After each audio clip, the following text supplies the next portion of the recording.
Hello, আসসালামু আলাইকুম। আজকে আপনাদের সাথে শেয়ার করছি পোখারায় আমরা যে হোটেলটিতে ছিলাম, hotel majestic lake front view hotel.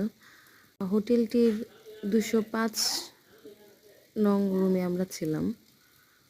এটি একটি ফ্যামিলি রুম ছিল, দেখতেই পাচ্ছেন দুটি বেড ছিল, অনেক স্পেসিয়াস একটা রুম।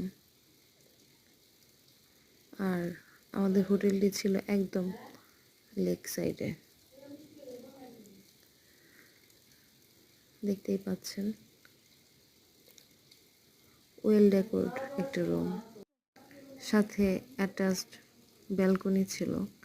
ব্যালকনি থেকে লেক সাইড রোডে যে প্রোগ্রামগুলো হচ্ছিল সেগুলো দেখা যাচ্ছিল। আর সকালবেলা তো পাহাড়, লেক, সুইমিং পুল, বারান্দা সবই দেখা যাচ্ছিল। ওভারঅল হোটেলটা খুবই সুন্দর ছিল, দেখতেই পাচ্ছেন। আমি চেষ্টা করব ডে ভিউগুলো আপনাদের সাথে শেয়ার করার। Thank you.